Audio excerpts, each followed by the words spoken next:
안녕하세요. 김동희 세무사입니다. 네, 오랜만에 인사드리네요. 자, 오늘 얘기 드릴 거는 또 기획재정부에서 좋은 또 이제 3월 12일 날 상속세 과세 체계를 합리화 유산취득세 도입 방안에 대해서 지금 정부에서 발표를 기획안을 냈거든요. 그래서 이거를 한번 어떤 건지 한번 쭉 보겠습니다. 쭉 보는데 먼저 이거 시행 시기랑 향후 추진 계획부터 한번 볼게요. 이거 얘기를 하기 전에 이게 언제부터 할 것인가. 자, 시행 시기는 2028년도 시행부터 들어가는 겁니다. 2028년도부터니까 지금 2025년도니까 6, 7년이니까 이제 3년 후부터 적용을 된다라는 거고요. 이게 상속세를 갖다가 이제 유산취득세라는 게 상속세를 개정을 하는 거거든요. 그래서 상속이라는 거는 누군가가 사망을 하고 이제 사망을 했을 때 그거에 대해서 적용하는 거니까 2028년도에 어떤 분이 유고를 하셨을 때부터는 상속세를 유산취득세로 과세를 하겠다 이 뜻이에요. 자, 그렇게 할 거고, 자, 그러면은 향후 추진 계획은 2025년도 이제 상반기겠죠. 그때 뭐 공청회라든지 법률안 제출을 하고 그렇게 해서 이제 국회 통과가 돼야 되겠죠. 먼저 국회 통과가 돼야 되겠고, 그리고 2026년도 내년이랑 내후년에 해서 2년 동안 이거에 대해서 좀 그 과세 체계를 좀 시스템을 만들려고 할 겁니다. 그렇게 하고 나서 이제 2028년부터 적용을 하겠다는 거고요. 한 어떤 내용이 있는가 볼게요. 자, 우선 다들 알다시피 우리나라가 OECD 국가 중에서도 상속세가 굉장히 비싼 나라이고, 그리고 저도 이제 생각을 했던 게 양도라든지 그다음에 종합소득세, 양도세, 부가가치세 이런 거는 이제 가만히 생각을 해보면 현금을 양도라는 거는 어떤 부동산을 팔거나 주식을 팔아서 현금을 받잖아요. 그거에서 얼마 부분을 세금으로 해서 과세를 하겠다라는 게 양도세고, 그리고 종합소득세는 내가 1년 동안 얼마를 벌었기 때문에 거기에서 얼마큼 세금 내라. 법인세도 마찬가지고 1년 동안 얼마를 벌었기 때문에.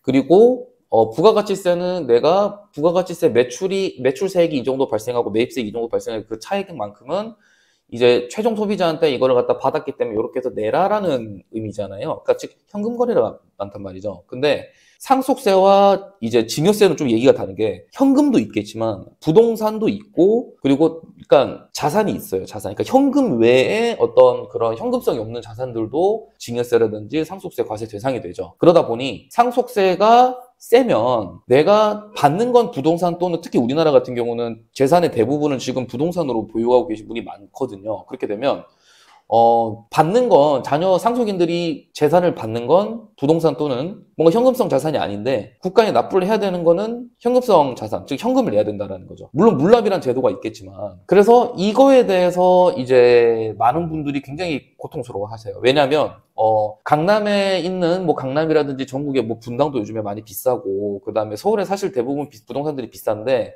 여기가 실질적으로 여기서 거주를 하시는 분들은 다 뭐 자산가들이 아니에요. 그러니까 자산가는 맞지만 뭐 이렇게 소득이 엄청나게 높으신 분들은 생각보다 그렇게 많지는 않은 것 같아요. 왜냐하면 그냥 일반 평범한 직장인 분들 뭐 이렇게 물론 좋은 직장을 다니시겠지만 그다음에 공무원 분들도 꽤 계시고, 그분들이 대부분 이제 급여, 그러니까 생활을 할 수 있을 정도의 급여를 받고 생활을 하시는 건데, 근데 뭐 부모님이 이제 강남에 계시고 서초에 계시고 하다 보니까 그 재산을 갖다가 이제 아파트를 갖다가 받는다고 하면 그것 때문에 세금을 갑자기 몇 억을 내야 되는 상황이 오는 거예요. 직장 다니면서 어떻게 현금을 몇 억을 냅니까? 불가능하잖아요. 그러니까 그걸 집을 팔거든요.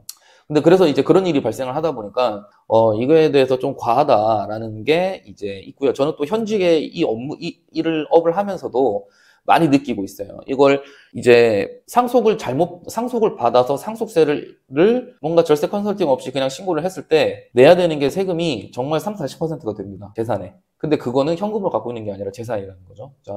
자, 그렇게 되는 거고요. 그래서 이런 상황이 있는데, 그래서 이제 유산세와 유산취득세 방식으로 이제 지금까지 구분을 하고요. 전 세계적으로. 유산세라는 건 피상속인의 상속재산을 베이스로 해가지고 세율을 곱하는 거예요. 피상속인의 상속재산을 베이스로. 근데 유산세가 아니라 유산취득세로 바뀌죠. 취득이란 단어가 딱 들어가잖아요. 취득이란 단어가 들어갔으니까 이건 뭐면 받은 거. 그러니까 즉 피상속인이 아니라 상속인 베이스로 해가지고 세율을 곱하겠다는 뜻이죠. 상속인별로 세게 됩니다. 그러면 여러 가지 이슈가 있었어요. 그러면 누군가는 상속 재산을 많이 받은 상속인도 있고 적게 받은 상속인도 있겠죠. 그러면은 세금이 다 다르게 됩니다. 물론 지금까지 그렇게 했겠지만 그리고 누진세가 좀 피해지겠죠. 왜냐면은 전체 상속 재산을 기준으로 했을 때는 누진세가 이렇게 올라가는데 각 받은 걸로 상속인별로 상속 취득 재산으로 하니까 누진세 부분에도 분명히 혜택이 들어오겠죠. 자, 그런 게 있고. 그래서 각국 동향은 우리나라랑 미국이랑 영국, 덴마크만 이제 유산세를 하고 있고요. 유산 취득세는 일본이랑 프랑스, 독일이랑 등 20개국은 이제 유산 취득세를 하고 있어요. 그러니까 우리나라도 이제 유산 취득세를 하는 게 좀 맞지 않나, 지금 합리적이지 않나라고 고민을 하는 것 같고. 자, 그래서 받은 만큼만 세금을 부담하면서 과세 형평 적용. 뭐, 저는 이거 당연하다고 생각합니다. 이게 받은 만큼만 해야지, 나는 적게 받았는데, 이제 내가 상속세를 내야 되는 상황이 오는 거 정말 억울하죠. 그렇게 되는 경우가 좀 있다 보니. 그리고 사망자의 전체 유산을 기준으로 상속하니까, 그리고 이제 높은 세율이 적용돼요. 그러니까 누진과세 때문에. 우리 누진세가 얼마 정도냐? 한번 볼까요? 상속세 이렇게 치면. 지금 상속세율이거든요, 이게. 상속세율인데, 10%, 20%, 30%, 40%, 50%까지 가요. 30억 초과 되면. 그러니까 50%인데, 그러니까 물론 50% 다니까 30억 초과 보면 50%고, 그 밑으로는 40% 이렇게 누진세거든요. 그러니까 세율이 세면 셀수록, 그러니까 저기 재산이 많으면 많을수록, 그러니까 금액이 크면 클수록 세금 더 많이 내게 되는 최대 50% 절반 이상, 절반을 내게 되는 그런 효과가 나옵니다. 자, 그렇기 때문에 과도한 누진과세가 되고요. 그리고 상속인이 받은 만큼만 누진세를 적용을 하자, 이 뜻이고, 부여된 공제는 각자가 혜택을 받는 것이 타당. 뭐, 그렇죠. 그 다음에 현재 전체 유산에서 상속인들이 받는 공제 합계를 일괄 차감해서 하는 건데, 그건 좀 아닌 것 같다. 과세범위 합리화를 했다. 상속과 증여가 과세 기준을 주로 과세범위 합리화.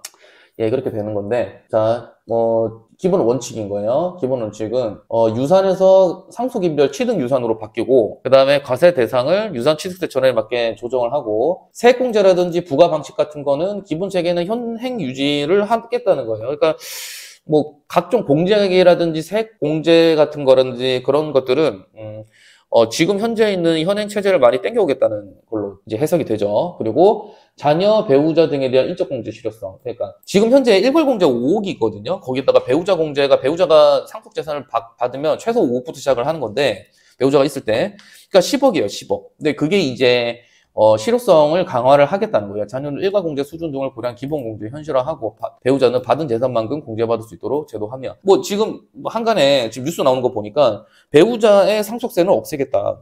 저는 그게 맞다고 봐요. 왜냐면 우리 이제 배우자는 상속 재산을 받은 게 아니거든요, 사실. 물론 그래서 증여 부분도 저는 이해가 안 가는 게 원래 부부가 결혼을 하고 그 다음에 결혼을 해서 이제 재산을 만들어가는 과정은 공동으로 재산을 같이 축적하는 개념이기 때문에 이걸 누구한테 넘긴다고 해서 이걸 증여라든지 또는 상속 개념으로 저는 하면 안 된다고 생각해요. 근데 뭐 지금까지 그렇게 했죠.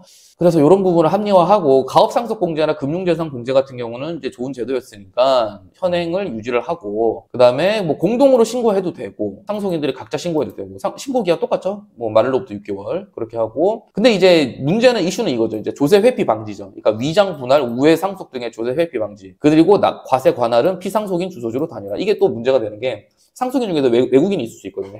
국내에서 안 사는 비거주자가 있을 수 있으니까 그렇게 되면은 이제 그 비거주자의 이제 납세지를 어디로 잡느냐 못 잡잖아요. 해외를 납세지가 할 수가 없으니까. 그래서 피상속인의 주소지로 다니라 하는 게 관리하기가 편할 거다라는 거고요. 이렇게 돼서 과세 방식 및 과세 대상 현행 과세 방식 이렇게 됐고 납세 의무는 지금까지는 상속인 수유자가 연대 납세했어요. 각자 받은 재산 한도로 해가지고. 그리고 그랬는데 이제 각자의 상속세에 대한 납세 의무를 부담하되 상속인 간의 조세 채권 확보가 어려운 경우 제한적으로 연대 납세 의무를 부과하겠다고 합니다. 제한적이라는 단어가 그러니까 제가 봤을 때 이거 받은 재산 한도 내에서만 할 것 같은데 이렇게 되면 크게 다를 바가 없어지지만 분명히 말씀드리면 세율 자체가 낮아지기 때문에 세금은 낮아질 거예요. 그리고 과세 대상이 제일 중요한데 피상속인 기준으로 하는 게 아니라 상속인 기준을 종합해서 판단을 한답니다. 비거주자 같은 경우는 국내 소재 재산만 하고 다만 상속이든 피상속인의 외국 국적자인 경우는 국내 단계 거주한 거주자인 경우 국내 소재 재산만 과세하겠다. 개정을 거주자가 거주자로 받으면은 이제 전체 상속 재산 그 다음에 피상속인이 이제 거주자한테 주면은 이제 보세요. 상속인 체계가 거주자도 되니까 피상속인이 전 세계의 비거주자라도 전 세계 상속재산 받습니다. 이거 굉장히 중요한 거죠. 이게 무슨 말이면 이거예요.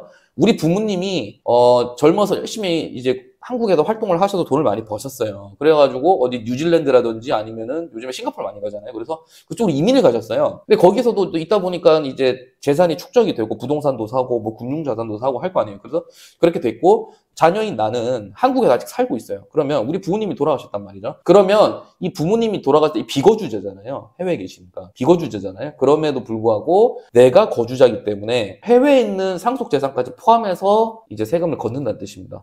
그렇죠. 이 부분이 이슈가 될 수 있어요. 이 부분이. 그죠? 그렇게 됐겠고. 자, 사전증여재산. 이게 저는 아까 미리 한번 읽어봤었는데 요게 재밌었는 게 지금은 이제 상속인이 받으면 10년, 상속인 외자가 받으면 5년, 이거 합산 과세 하잖아요. 근데 상속인 외자에 대한 거를 증여세로 종결시킨답니다. 이렇게 되니까 막 이 절세 방법이 막 아이디어가 떠오르지 않으세요? 지금? 저는 이거 딱 얘기 듣자마자 요즘에 진짜 많이 하시는 거 그걸로 이거 하면 사전증여가 아니게 되는구나. 그러니까 증여로 해서 뭔가 종결이 된다고 하니까 그게 가능해지는구나. 상속인이나 수유자는 10년 이내 증여되는데 그 외에는 불필요 증여세 부과로 끝난다. 상속인이랑 수유자 외에. 자, 상속인이 누구죠? 상속인 보통 배우자 그리고 직계 비속들이죠. 직계 종비속이잖아요. 그죠? 그러니까 특히 자녀분들. 그게 상속인이죠? 자, 그렇게까지 여기까지만 얘기하겠습니다. 그리고 그럼 인적공제는 자녀 같은 경우는 뭐 현행 이렇게 돼 있다가 기본공제 5억 원에다가 뭐 이렇게 이제 많이 넣어주는 거예요. 기본적으로 기초공제 자체가 엄청 세지니까 전체 자녀가 3명 있든 4명 있든 5명 있든 다 똑같이 5억이었는데 이제는 자녀마다 5억씩 넣는다는 얘기니까 이건 확실히 다르죠. 그리고 네, 이렇게 된다는 거. 그러면 이제 확실히 자녀가 많으면은 상속세가 많이 안 나오긴 하겠네요. 배우자 공제도 이제 원래 30억까지 했던 거, 지금도 뭐 최대 30억까지 이제 하는 것 같아요. 그렇게 됐고. 근데 이거 뭐 없앤다는 얘기가 있습니다. 그죠? 배우자 공제를 아예 높이거나 아니면, 배우자 상속세 자체를 없애거나 둘 중에 하나 하겠죠. 그리고 뭐 최저한 설정을 하고 비거주자에 대한 비거주자는 최소만 2억만 했는데 배우자는 2억 원, 그 외에는 1억 원. 그죠? 이해가 가시죠? 이거 비거주자니까 상속인이 비거주자인 경우에요. 그죠? 그렇게 되고 가업상속공제는 그대로 유지가 되는 것 같아요. 가업을 승계하는 상속인에 적용을 하는 겁니다. 그죠? 재밌는 얘기네요. 자, 이거 재밌는 얘기네요. 자, 가업상속공제가 여러분들 어떤 시스템이면 이제 가업을 갖다가 할 때 그 피상속인 기준으로 해가지고 상속재산을 계산을 할 때 그 가업을 받는 경우 하면 가업상속공제를 신청을 해가지고 300억에서 600억 정도까지 해가지고 이게 소득공제 같이 공제가 됐거든요. 그렇게 됐는데, 근데 이제는 그게 아니라 가업을 승계하는, 왜냐면 이건 이제 그전에 피상속인 기준으로 과세를 했는데 지금 상속인 기준으로 과세하니까 상속인 중에서 가업을 승계하는 사람만 이걸 적용해주다. 그러면 가업을 승계하는 사람한테 주식 지분을 다 넘겨야 되겠네요. 그건 당연하겠지만 다 넘겨야 되는 거네요. 그러니까 일부분을 가업을 승계하지 않는 자녀한테 넘기다가는 그거 세금 폭탄으로 느껴질 수 있겠다라고 해석이 되네요. 그죠?